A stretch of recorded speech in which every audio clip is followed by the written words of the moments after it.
I'm signing our certificates of authenticity. Oh, nice. You should get a stamp for that. Can you do that? I mean, I can, but I package these with the blind box magazines, and we're charging people like $20-$25 for a magazine. So like the whole point is to just up the value in little ways. So us hand signing all these things is one of those ways. Gonna get a hand cramp. It's only $500 a month. See, to me, that's a lot.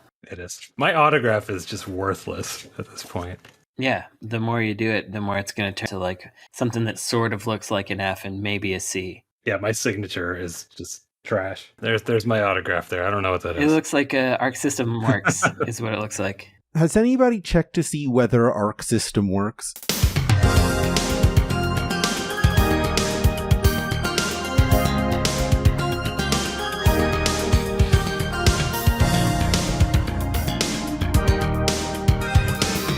Trust me, it's free money. This is episode 243 of Insert Credit, a video game talk show featuring a panel of experts with a sworn duty to thoroughly address each topic presented to them within 6 minutes or suffer the indignity of a horrible buzzer. I'm Alex Jaffe, and the video game I have bought the most times is probably Super Mario 64. Oh, yeah. Okay. Hi, I'm Frank Cifaldi. I have a sworn duty to something on the show. And the video game that I've purchased the most times, I think I'm going to have to sort of cheat here because I've had to purchase my own collections multiple times. So I'm going to pick one, Mega Man 1 through 6, the entirety of that franchise. You know what? I think I bought Mega Man 2 on the iPhone once, and it was terrible. 2 edges it out. So Mega Man 2. Shoot. I played that port. That port was bad. It was really bad. Why not get it, though? That might be the worst port of a video game I've ever played. It was remarkable. Yeah. Is it still available? I'll get it right now. It might be. I'm Tim Rogers, and the video game I've purchased the most times, it's probably the Super Mario Bros. 3, because I done bought it on everything it's available on. I don't really purchase stuff too many times. I'm about to purchase Persona 4 for probably 2 more times. Hold on, let's find out. Persona 4 I purchased the original Japanese version.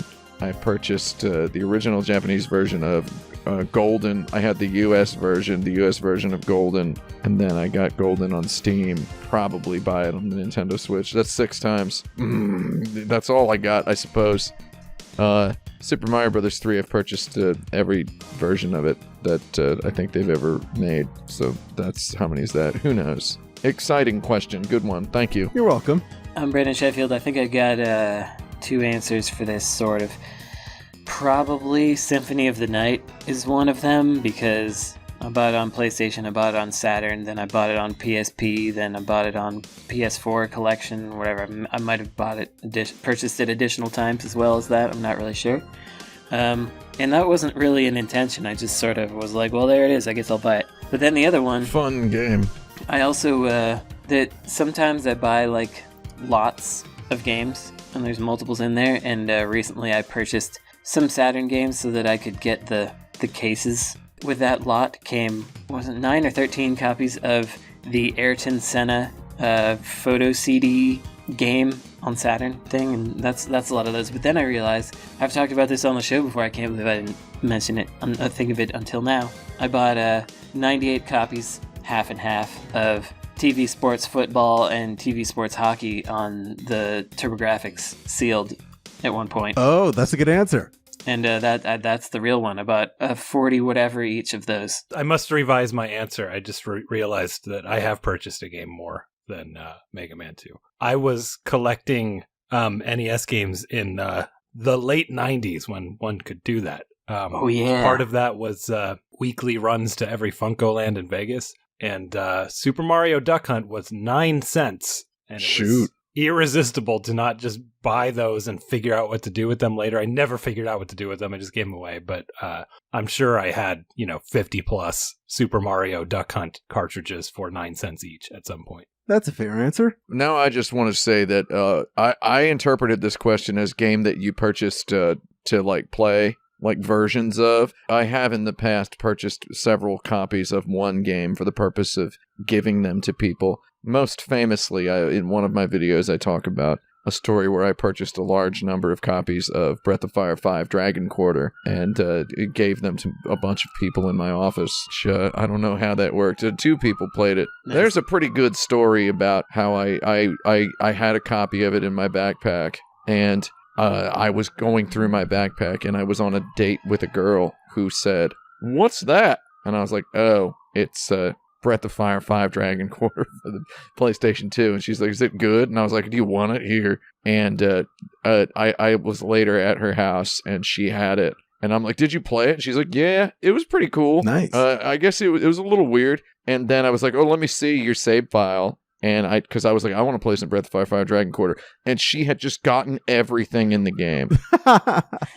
That's great. Like, game was pretty weird, was kind of an interesting response to. I 100%ed it. What did you think of Breath of Fire 5 Dragon Quarter specifically? And then the information that she had 100%. Yeah, very interesting video game. Everybody give it a shot. It's real good. I hope that lady's doing all right. Thank you.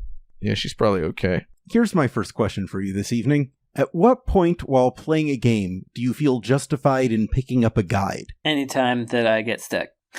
Justified. Literally anytime I get stuck and don't want to deal with it. Anytime it feels like it's about to take more of my time than looking it up, I will look it up. But I think for me it's more like, when won't I? That's the more interesting question, is when do I abstain from looking up a guide? Because I feel very guide oriented. I don't care about getting spoiled or things. But when the game is about trying to make meaningful choices and things like that, like Citizen Sleeper or whatever, then I tried to not look up spoilery guide things, but I would be like, okay, how do I get the maximum story in one playthrough?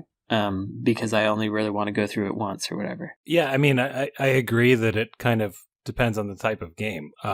If it is a game where it's all like an adventure game, right, where the point is to get stuck and try to puzzle out what you're supposed to do. It depends on how good that game is. If it's pretty good, I'll give it a few minutes, and if I'm just actually stuck, I'll look it up. And then my time to guide past that is dependent on how fair I thought it was once I looked it up. You know what I mean? Like, if I look up the answer and it's like, oh, I could have gotten that. Yeah, that makes sense. That's on me. Then I will reduce time. But if it's like, oh, go to hell, you know, like how could I have known that? Then I'm now much quicker to look. Back in the day, Frank and I used to go to small video game launches and parties that would happen all around San Francisco, because there were all of these video game publications there. And so there would be these things that would happen in just like some bar, and they would have a game there for you to play on laptops or with a TV, and it would be like all of the scrubbiest freelance journalists that were there just for the free booze and the premise that they might possibly be able to write about it for somewhere. Anyway, we went to a lot of these, and there was one that we went to, Frank, where there was an adventure game, and we hadn't seen a traditional adventure game for a while. There hadn't been that many. I think it was a European company, and we were trying to find... Was it Runaway? Runaway? It might have been Runaway, yeah. And we were trying to do this solution to this one puzzle where I think it was like there was a rope that we needed to cut. And we had like a magnifying glass, and we had other stuff. We had other stuff that felt more obvious, and we weren't allowed to use it. But we had this magnifying glass, and we were trying to use it on there. And it turned out that the solution was that we had to attach a stick to the magnifying glass with some rope that we already had, so that the stick was longer, and then we could burn the rope with the magnifying glass. It was something stupid like that, and we were so angry. Do you remember that? Yeah, I believe that was Runaway 2, The Dream of the Turtle. Yes, I knew there was a turtle in there. From a studio from Madrid, a Pendulo studio. Yeah, and we just got... Apparently it's still around. We got upset, and we told the PR people how upset we were about it. And then we left.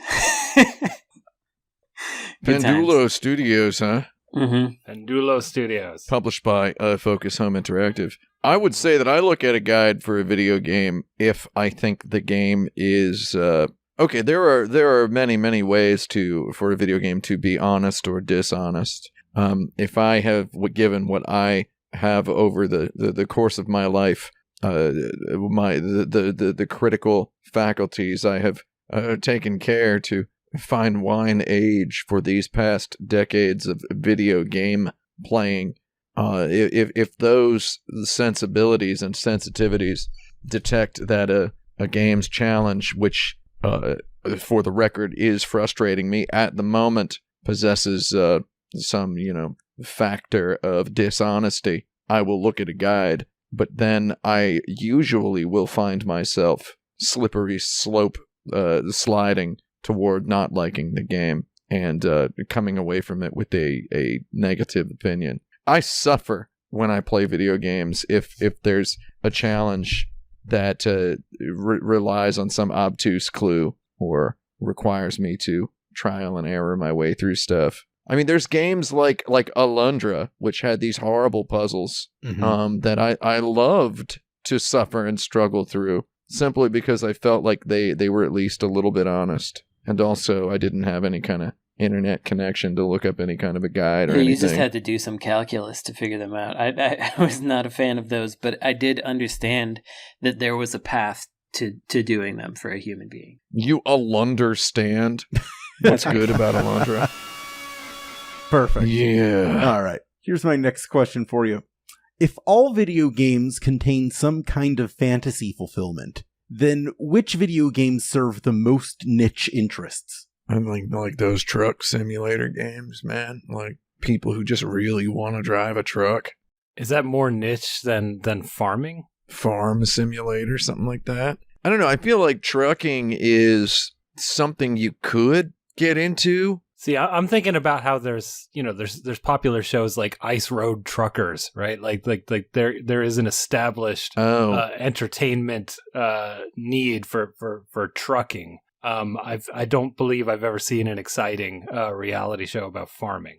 Yeah, well, that's a missed opportunity. Wasn't there some kind of a Paris Hilton show where she and her friend had to live on a farm for a year or something like that? Oh, yes, there was. Was it called Paris Hilton Has a Farm? Because it should have been. It would have been a good name for it. It would have been pretty I think it was The Simple Life. Yeah, Simple Life. That was it. I knew the name of the show. I didn't want to. That's the wrong name. I wasn't going to say it. It was in contrast to The Good Life, which is a video game that apparently came out. It did. The sweary game that came out, and I don't know what's up with it. Maybe I'd check it out. It's okay. It's pretty good. Yeah, maybe I'd check it out. I don't know. Yeah. So niche sims. Wasn't there one about like building engine parts, like putting an engine together, I'm pretty sure. And there's that one with car stuff that is incredibly tunable. I don't know. There's a lot of these simulators now on Steam that you'll see where it's like people have decided to just make like the stupidest simulator games. There's like some PC building simulator game that's about putting PCs together. It's like, all right. Yeah. Yeah, there's a lot of that on Steam is what I was about to say. I mean, like, I remember a power washing simulator kind of picking up steam. I really didn't mean that pun, but... Oh, yeah. We have another guest on the show to help us answer this question about video games serving niche interests. We had to phone a friend for this one. Joining us is the games writer and developer of Hard Space Shipbreaker and Adios, Doc Burford. Hello, hello. Hi there. Hey, what's up? I know this goddamn guy. The topic at present is, if all video games contain some kind of fantasy fulfillment, then which video games serve the most niche interests? Oh, I was not I guess I didn't listen to the question the first time. Yeah, I was too high. Yeah. That's why I needed to call in help. Colin. I mean, the question sounds like by definition one that's really hard to find games for since they're really niche games, right? Right. I was going to say that the most niche interest that is served is in serious game sims where it's like learn how to put this tube down a person's nose correctly. Like those are pretty niche, I have to say. Laryngoscopy, that's called. Yeah. I have to get those about every 3 months. That sounds bad. I'm just throwing it out there. It doesn't sound that fun. I had an infection in my jugular vein. Oh, I heard last about that year. One. Yeah, that's where humor goes. Yeah. Yes.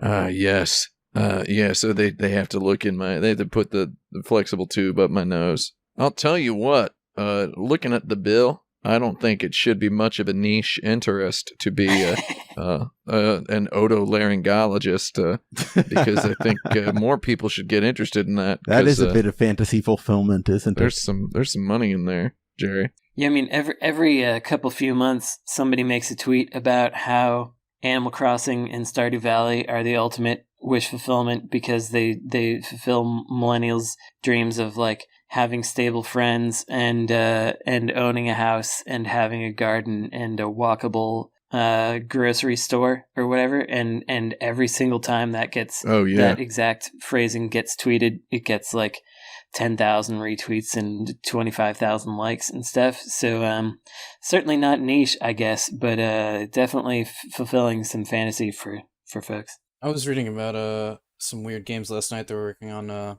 mind control. Like, you hook up a gear, like hook up a machine to your brain, right? And then they hook up a sensor to the machine that's hooked up to your brain. And this is all connected to VR. So you play a VR game and they're recording what your brain does to make your brain work better. It's called neurofeedback. It's something I did years ago and it was really useful, but this is like way more advanced than what I ever had to do at the hospital back in the day. Huh. It sounds spooky if you ask me. Yeah, what's the fantasy there? I guess it's literal. Well, a lot of them are like sending you to a calming and relaxing place. The ones that I had to do back in like, it was about 10 years ago, you're riding a roller coaster, right? It's not really a fantasy about riding a roller coaster. It's using that as a way to kind of get your brain to relax because they're trying to rewire the circuitry of your actual brain. Oh. So it's kind of serving a dual purpose. Wait, some people relax on a roller coaster? I mean, I do. I get tense thinking about a roller coaster. Yeah, it's like, imagine, a fluid motion, right? And your brain likes to see the fluid motion, like any of those like r/oddly satisfying GIFs on Reddit or whatever, right? Yeah. Those all look really nice. So the roller coaster is like that. It's one fluid motion, right? Okay. Except that when your brain isn't doing what it's supposed to, they stop the video or the gameplay, simulation, whatever, right? Oh. Your brain then immediately goes, oh, wait, I need to be in this state in order to make it work. It's kind of like operant conditioning for the brain, right? So if you have a really good brain day, that whole thing is going to be fluid. If it's not, it goes in fits and bursts. I don't like it. That's why it's mind control. Don't touch my brain. Speaking of controlling bodily functions, here's my next topic. I would like you to design a video game for the Nintendo Wii Vitality Sensor accessory that was canceled in 2013. That's the one that goes on your finger? Oh, very good question. That's the one, yes. Yeah. It was basically just a pulse oximeter, right? It's basically what the Wii Vitality Sensor. Can I just say, that was such a...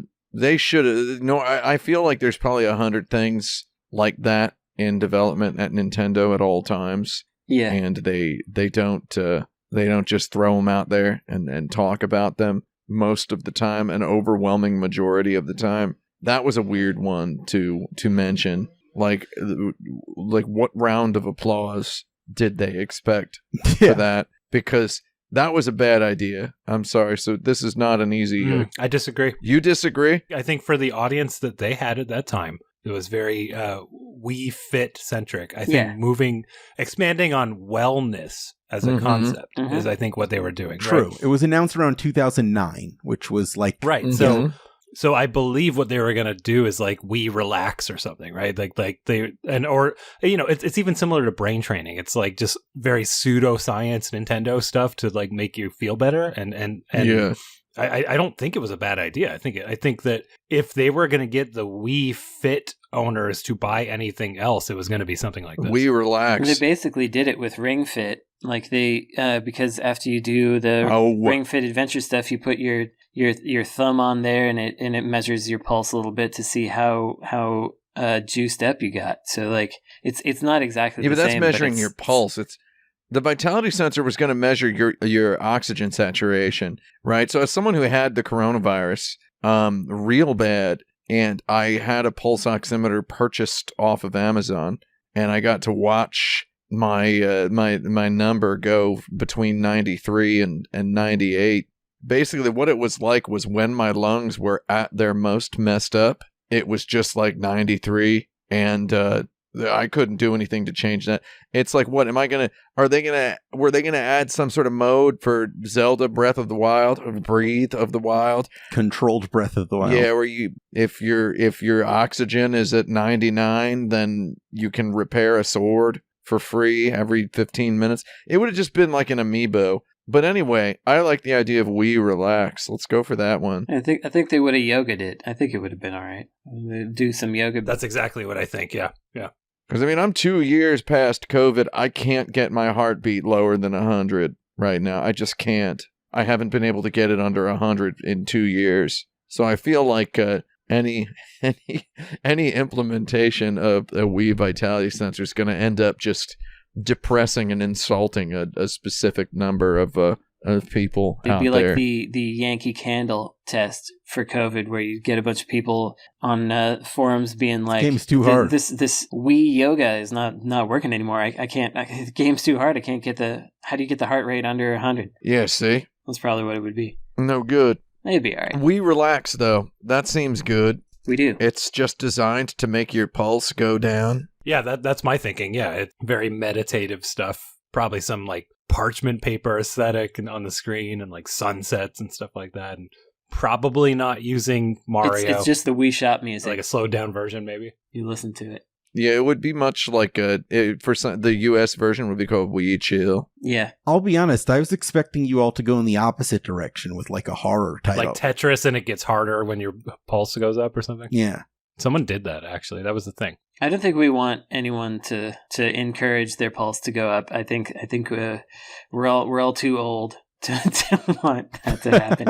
Yeah, I don't want my pulse to go up. Maybe you would have had a different answer if I had asked this in 2013. Yeah. Should have thought about that. Yeah, probably a different answer. Yeah, Jaffe. Mm. Should have thought I about would've that back had a then. slightly different one. I'll go back 10 years and Yeah. see if I can patch that in. Hey, don't wish away the next half year. It's still 2022, all right? That's true.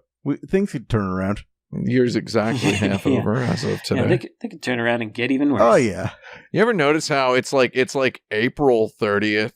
Someone will be like, I can't believe April is over. It's already May, which means the year is almost half over. It's like, dude, you've got 61 whole days before the year is half over. Yeah, wake me up when September ends. Oh my God, it's April 29th. Tomorrow is April 30th, which means April is over, which means it's May, which means it's almost June, which means the year's... It's like June 1st is not half of the year either. You see these social media postings again on May 30th. Tomorrow's May 31st, which means it's almost June, which means the year's half over. It's like, nah, man. Yeah. June 30th is the middle of the year. And if y'all's parents ever do that kind of stuff, because my mom would be like, it's almost 10, and it's like 9:15. Oh, yeah. Mm-hmm. It's like once it ticks over to a certain number that you can get upset about, it might as well already be there. I understand time tenderizes into one the tendency to round up, Yeah. right? Like you can get some big round-ups. you get over the age of 35 or so, and you just start rounding your age up when it's like less than 6 months to your birthday. Have you done this? Like someone asks, "How old are you?" Like, I'm 43, right? And it's like January, and my birthday's in 5 months, and I'm just saying I'm 43. I'm like, yeah, I'm 43, whatever. It's like I do that, but I add almost. I don't give a false number. I say almost also. All right. Well, we're almost halfway through this episode, which means it's time for us to take a quick break. oh, a QB. I think we should do it like toddlers, where we're like, yeah, I'm 41 and 10/14 or whatever. Number of months. Number of months, or like you do it as a weird fraction. I think you should do years and months. I think years and months is good. I'm 43 and 43 in a month. Or you could just like continue on from being how they did it when you were a child. You could be like, yeah, I'm 50,000 weeks old or whatever. Or if someone asks you how old you are, and you just you do it Wikipedia style, where you just say your birthday with the year. Yeah. I was born on June 26th. You want to know my years active? Yeah. Welcome back to Insert Credit. It's time for our third installment of our beloved monthly segment, The Golden Age of Konami, where I have one chance to ask Tim Rogers what the Golden Age of Konami was. Previously, I incorrectly guessed 1995 to 1997 and 1993 to 1995. Before I make my guess this month, I'd like to ask Can I get a clue on how long the golden age of Konami was? You can say no. I thought I specified how long it was. I don't think he did. Oh, did I not? No, I think Jaffe wanted to guess so voraciously that that you did not have opportunity to. My analysis is ongoing, I will say, but let's go ahead and say that it's a good 3-year window. That's what I thought. I thought it was a 3-year window. Okay. My guess this month is right in the arcade spot of 1989 to 1991. That is a no from me. All right. That's not it. I'll try again next month. That means it's time to go over to the dirt bag, which is the point where we get a question submitted by one of our listeners who subscribe for just $1 a month to patreon.com/insertcredit, where even you listening right now could follow suit and get access to the form, which allows you to submit questions, monthly bonus episodes, and other neat surprises that you'll see coming down through that Patreon backer feed. This week's question comes from Daisopop, who asks, what's better, default running with a walk button or default walking with a run button? Default running with a walk button. Why do you say that? Oh, okay. I see. It took me a second to figure out what that meant. Okay, so holding a button to slow down. Yeah. Or toggling a button. It doesn't have to be a hold. Okay, got it. I always want to go faster. Everybody always wants to go faster. There's never if there's a button to hold to run, you're just always going to hold it. Like when do you want to go slower? Hardly ever. And so during that hardly ever, if you hit a button to go slow, that's cool. But otherwise, it's like if there's a game where the fastest mode of transportation is rolling, then you're in a bad spot because people are just going to be rolling and your game's going to look stupid in all videos because people are constantly rolling. You may as well just have a button to roll, or just make the run fast enough that rolling isn't the thing to do. So I think it's pretty time tested that if there's a fastest way to go, players are going to try to do it. So you might as well just make that the default, and then if people want to slow down, they can I have fun personal experience with this. Yeah? Yeah, so one of the first games I ever made was a walking sim, right? And a lot of people were like, you're going too slow, you're not fast enough. And so I kind of just filed this away in my, brain drawer for ideas later, right? So then I go on and make the game Adios, and it's a game about an old man who's, he's retirement age, and he's, raising pigs to basically eat, corpses for the mob, and he's decided to quit. And, we're working on the game, people are like, well, this is a sad game, right? So he should be pretty slow, and he's an old man, so you don't want him jumping around, that would be weird, right? You want him to move really slow. So I sat there and I thought about it for a bit, and I was like, you know what? Fuck it. Executive decision. We are going fast at all times. We can press a button to slow down, but honestly, he should go fast. And a bunch of people were like, that doesn't fit with the theme or whatever, right? How is that going to work? Well, after the game came out, a bunch of people were like, yeah, this game feels really good to play, blah, blah, blah. I got no complaints about the game being too slow, which is one of the most common complaints in walking sims. Yeah. And then I got one review from one guy basically, well, I figured out I could jump during conversations, so I kept trying to jump on the guy's head, and it really took away from the story, so I don't think the game's very good. So you can't please everybody. No. Yeah, I thought that was actually very smart. I told you this. I thought that was very smart because it just... I made my guy walk slow, so I didn't jump on people's heads during the conversation. I feel like...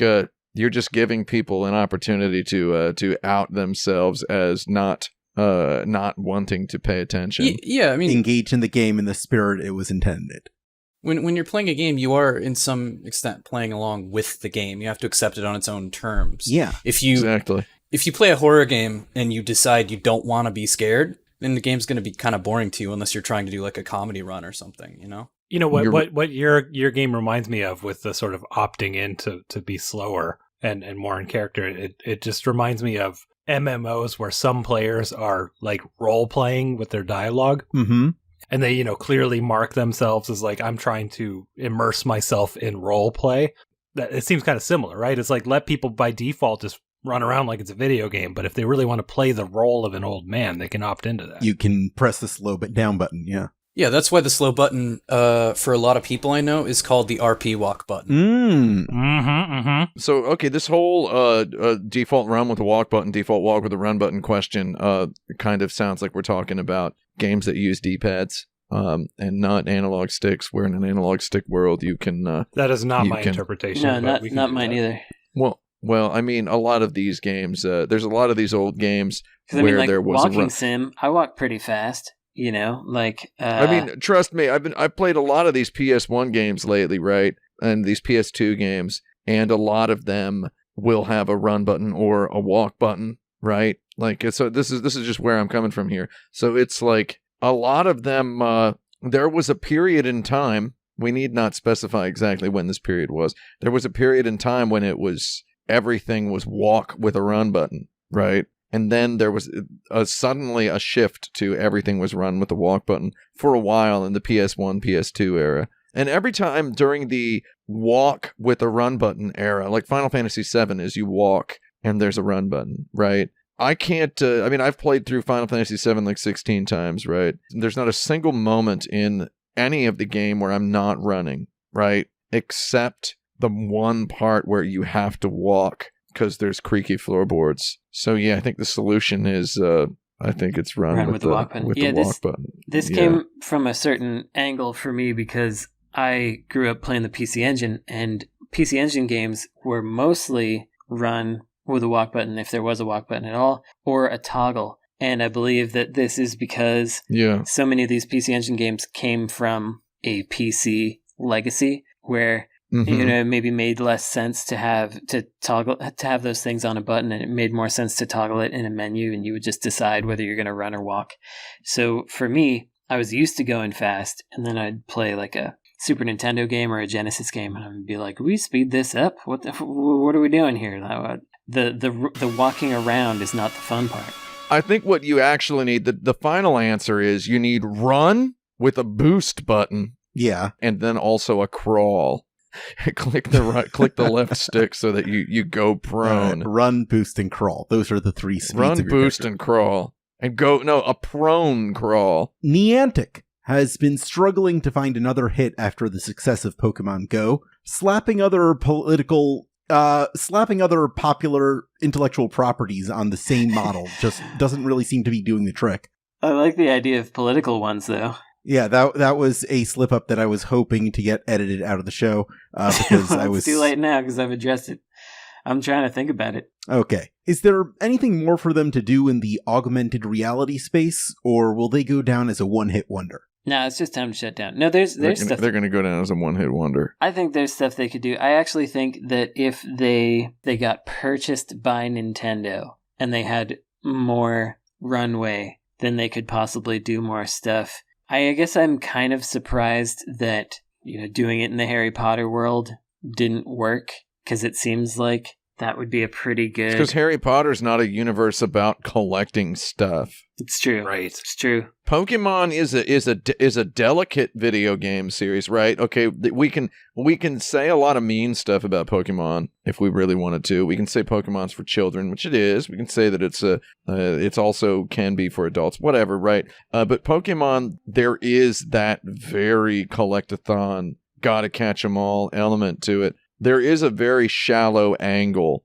that you can approach Pokemon from and still have something that contains a majority portion of Pokemon's essence, right? Whereas Harry Potter, no, I don't know, man. That IP is also declining, right? Like the latest movie sold Sure. like nothing, didn't it? Yeah. I mean, not nothing, but it definitely did worse. I don't need a god-darn movie to tell me where to find a Fantastic Beast, because I got one right here. I'm looking right at him. I'll tell you why it's The Secrets of Dumbledore, because nobody watched it to find out. Yes, the secrets will die with Dumbledore. I'm going to do the obvious answer here, and I think it's been long enough that there should be a Pokemon Go 2. There you go. Yeah, that's where this is all headed. They're still making money hand over fist. Like, it's one of the most profitable games on like all of mobile. It's just absurdly profitable. I think part of the problem though is the fantasy of the actual Go part is not whatever made it popular. Like the whole walking around town thing. That works great if you're in a really big town. Doesn't work so great for everyone who lives outside of those big towns. I think it did actually work in that way because it got mass appeal, because there was a constant news cycle about it happening and people talking about it in the mainstream. So I think it actually did help it in that. It was like a free marketing vector in a way on top of whatever else. That makes sense, but didn't their previous game basically just not have any traction at all and only kind of survive because Google was funding them? Maybe, yeah. The old rich boy phenomenon, yeah. Ingress, I think the name was. But they did it better the second time as well, I think. I don't know, I feel like you could do like an original game, like not a Genshin Impact, but another game where you're collecting little characters that are on your team. I don't know, I think the going out there is worth it to some extent, but it doesn't necessarily have to be your physical body. Maybe you have to like virtually walk around the streets in Google Maps of somewhere or something like that. Yeah, I think I heard that like player numbers cratered shortly after the COVID bonuses that let you stay in your home went away. Yeah. Mm-hmm. Could be.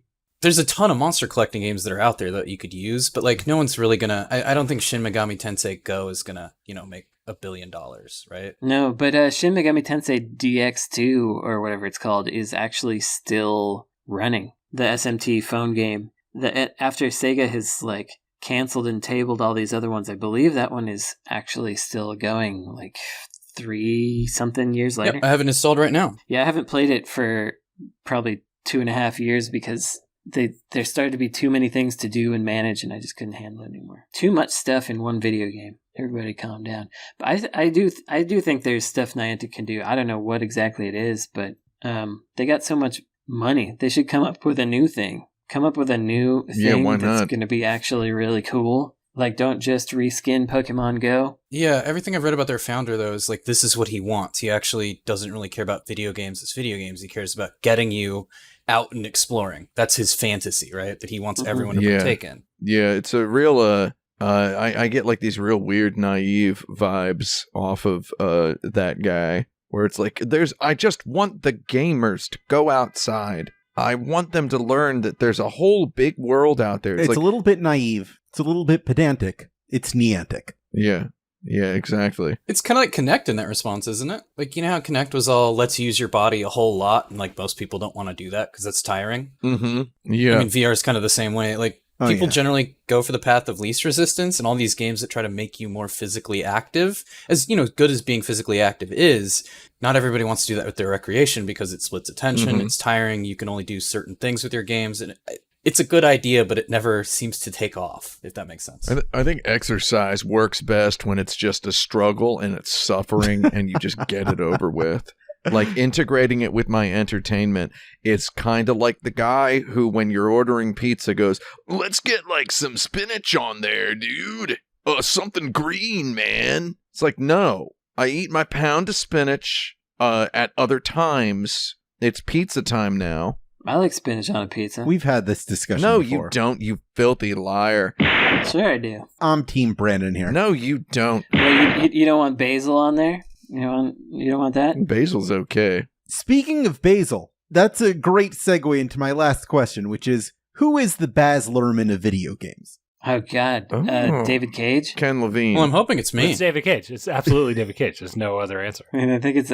Wait, is Baz Luhrmann, like, horrible? I mean, have you watched his movies? Yeah. David Cage is more like the Tom Hooper of games. Not really Baz Luhrmann. Baz Luhrmann's like what Tom Hooper wants to be. Man, I don't know. Baz Luhrmann at least has something technical going on where he's achieving some kind of a vision. Right. Whereas David Cage I'm David Cage is just butterfingering everything. I think he's trying to achieve his own vision, David Cage is, and so is Baz Luhrmann. Like, Baz Luhrmann, his mission is to make movies that I will hate. And he achieves it every time, and he's spectacular at it. Like, he can make everything... I'm going to admit, I've never seen one. I saw part of several of them. I never actually sat down and watched a whole one. It's him and Darren Aronofsky that are competing for my ire. They're the top two worst directors in the universe, according to me. Aronofsky is far closer to David Cage. I mean, you can say you can stop the comparison at I don't like them, right? Or you can I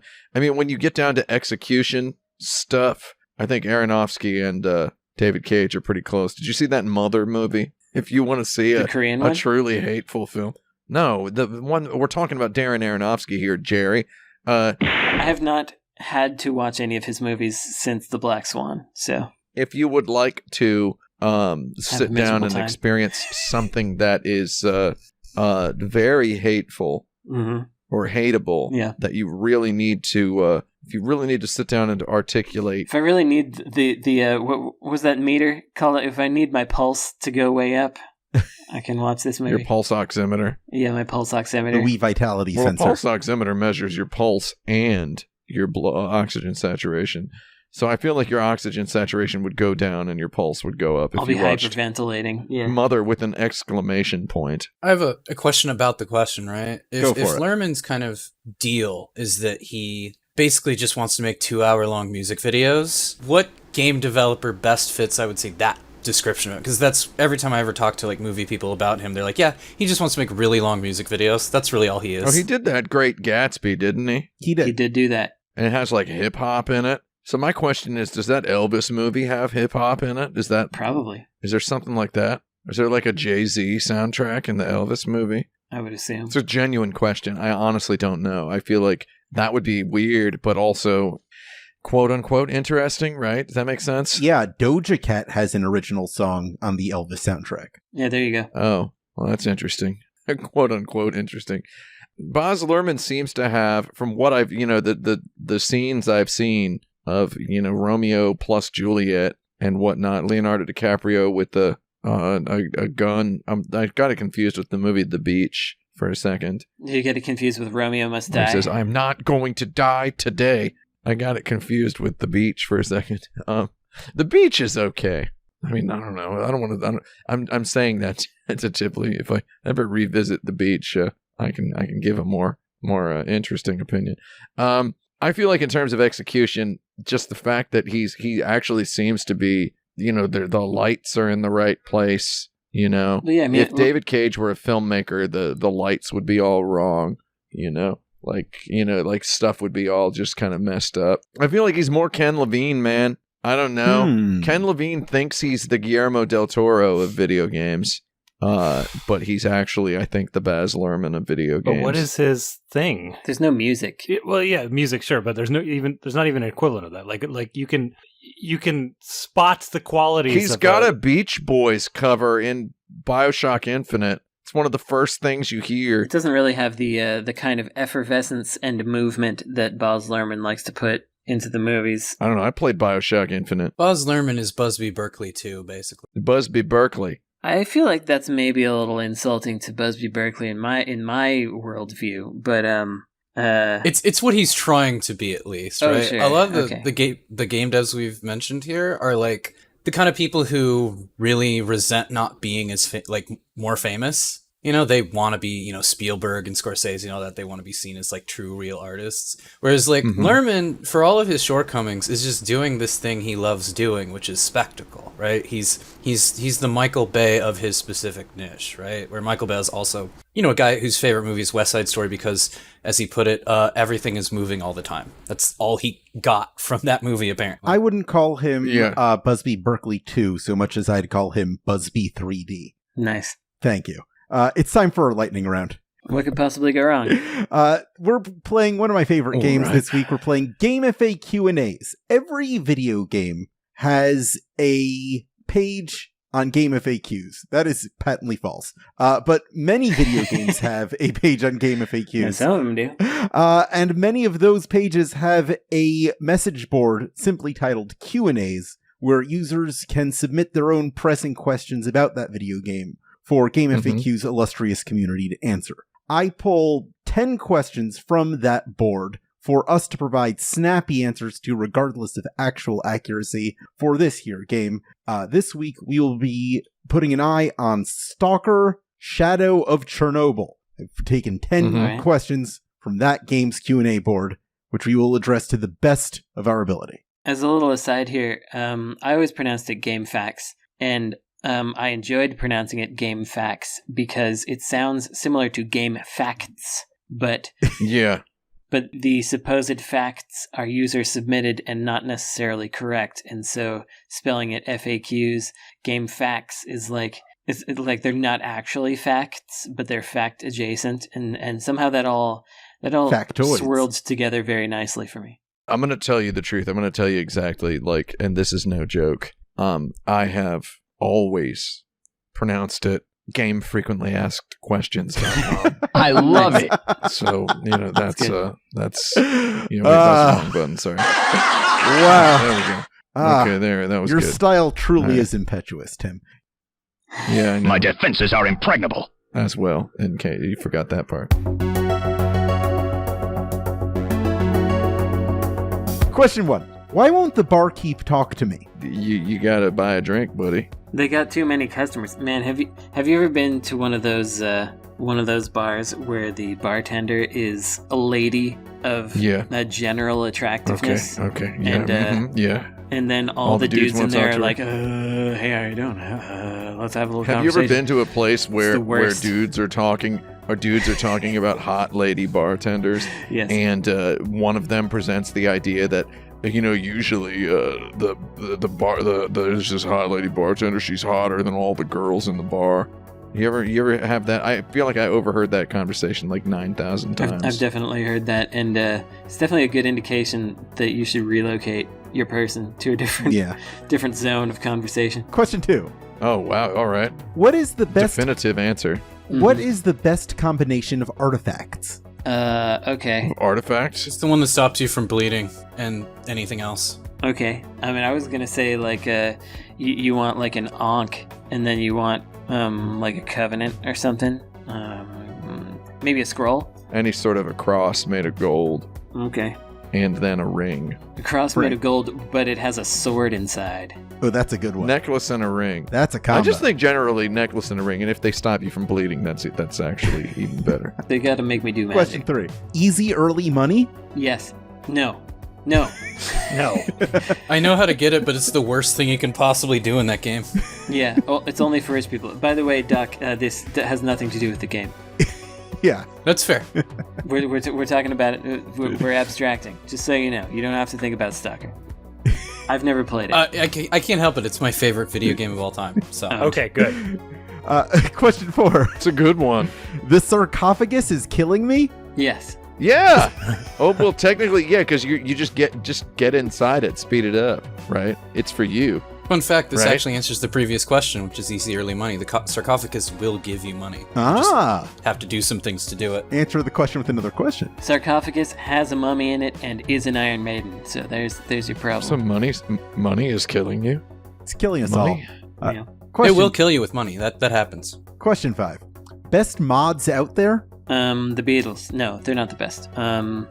Who were the best mods? I would say the moderators at forums.insertcredit.com. Yeah, are the best there we go. mods. Yeah, they're out there, man. Yeah, they're way out there. Syzygy. Question 6. How do I eat? Wow. Oh man, I've been struggling with that one. Just put your mouth around it. One bite at a time. Yeah.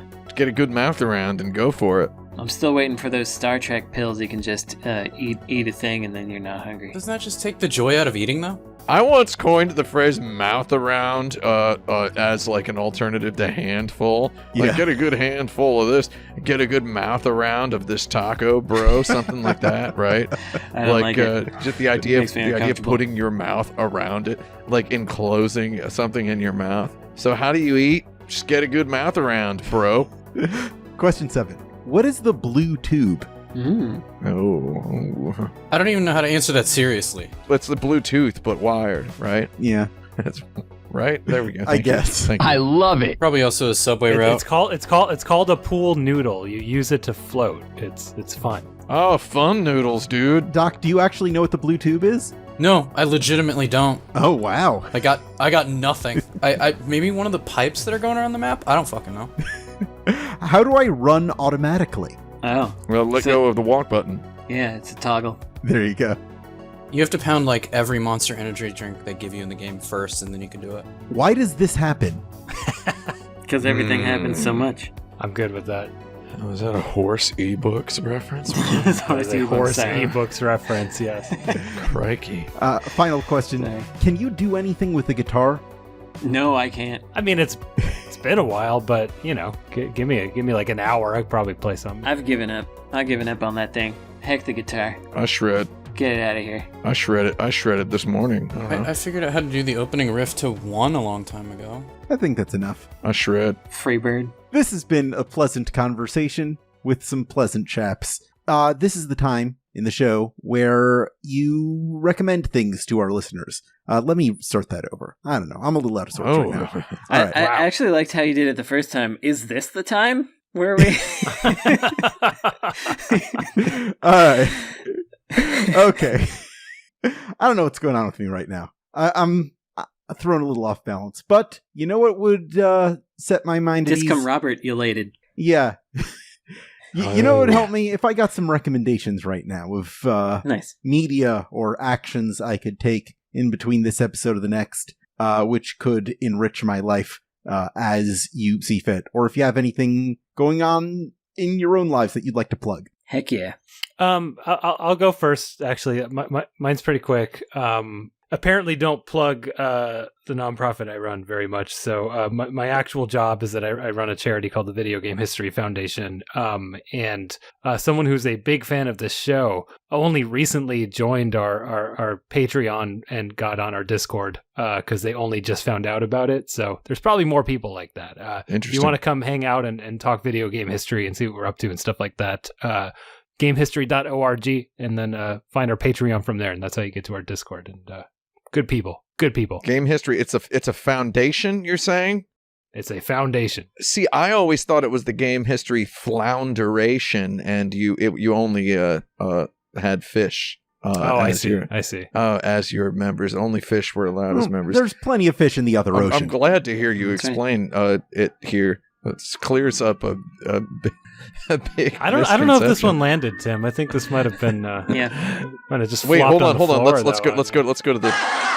No, they loved it. They loved it. I love it. See, there you go. That joke floundered. Wait, the gratitude is rolling in. Yeah. I'm Alexander the Great. Thank you. Sorry, I can't. Thank you. I can't see the buttons so well right now. Thank you. Thank you. Thank You're you. welcome. Thank you.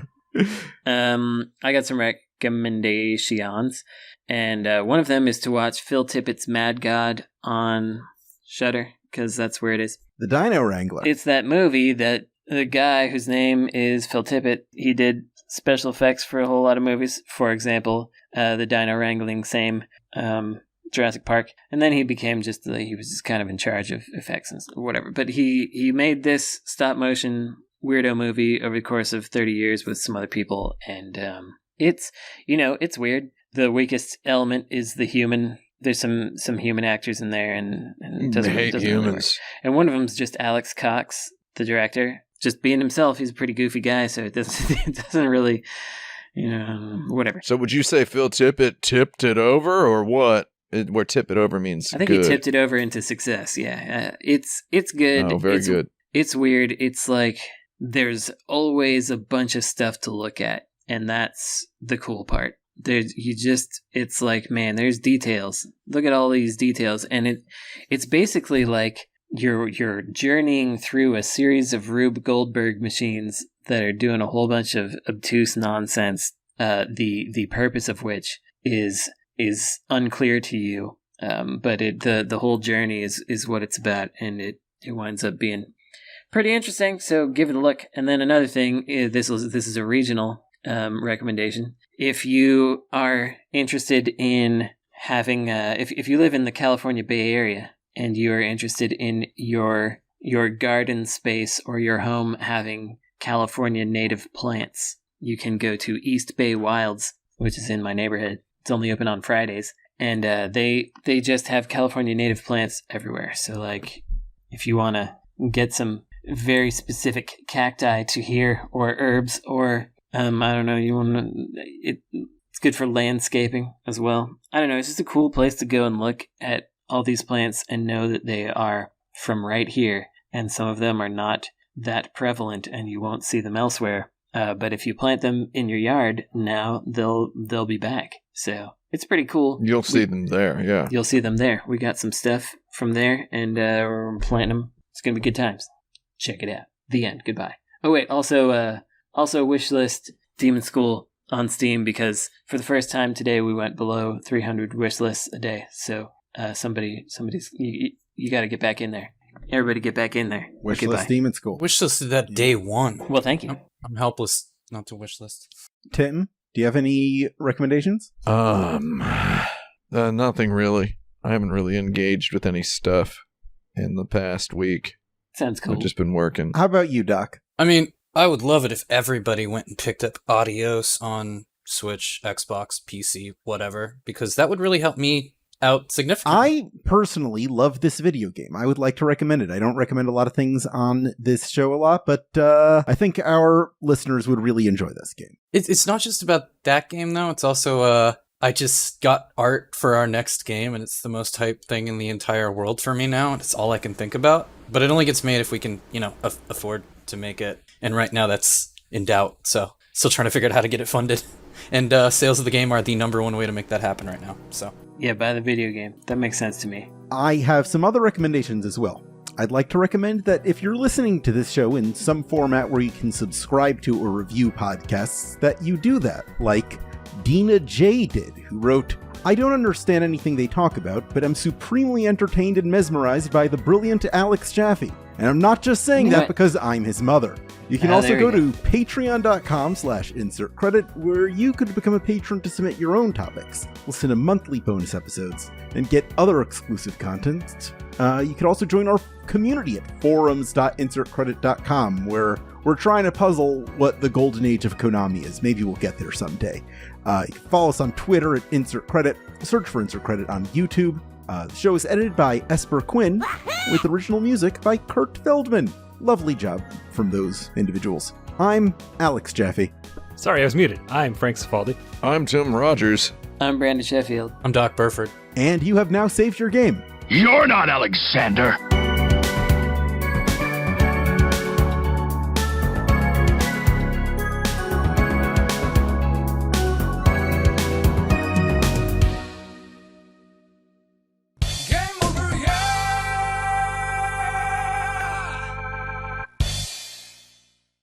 Wait, sorry, wrong one. I was going to press... I'm Alexander the Great. I was going to press that button for my name And instead I'm of... Alexander the Great. That took too long. That's for you. Should I start signing off as Alexander the Great? Yeah, why not, dude? I might as well.